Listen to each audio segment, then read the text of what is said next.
The Federal Reserve Board is committed to keeping you up to date about changes to U.S. currency. In April 2010, a new design for the $100 note was unveiled. We're here with an update on the progress that we've made towards introducing this new note and a sense of what to expect in the future.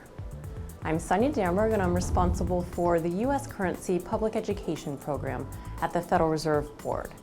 First, we want to make clear that the new $100 note is not currently in circulation, and the Federal Reserve has not yet announced a new day of issue. We've postponed the introduction of the new 100 because of a problem with sporadic creasing of the paper during printing of this note at the Bureau of Engraving and Printing, which manufactures U.S. currency. This problem was not apparent during extensive pre-production testing. The $100 note was redesigned to stay ahead of counterfeiting threats. There is no large-scale counterfeiting problem with the current design, and you can still trust and rely on its security features, such as the portrait watermark and color-shifting ink. While work is underway to address this issue, we don't yet have enough information to make a decision on when the new notes will begin circulating. What we do know is the Federal Reserve will allow at least 6 months between the announcement of an issue date and the day of issue for the new design. This will ensure that businesses have the time to plan and prepare for the introduction of the new note.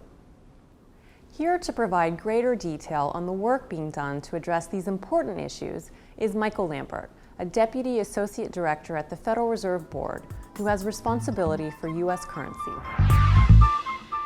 A great deal of work has gone into identifying the problem through the Bureau of Engraving and Printing and its paper supplier, Craning Company. While we understand that there's not likely to be a silver bullet in this particular case, they've investigated a number of different possible solutions, and they've made several process changes.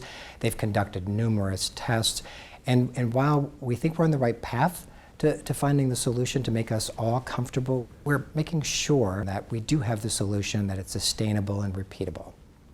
As an added assurance, we have asked a consulting firm to give us an independent assessment that the steps that have been taken will actually solve the problem. Running parallel with this initiative, the Bureau of Engraving and Printing has about 1.1 billion notes that they had printed before they discovered the creasing problem.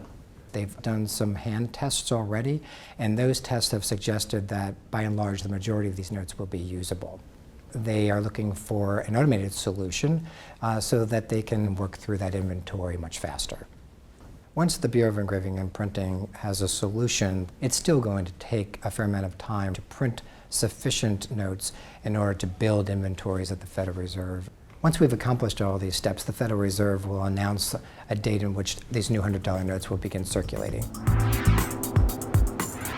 If you want to be one of the first to find out when the new $100 note will begin circulating, you can go to newmoney.gov and sign up to receive email updates.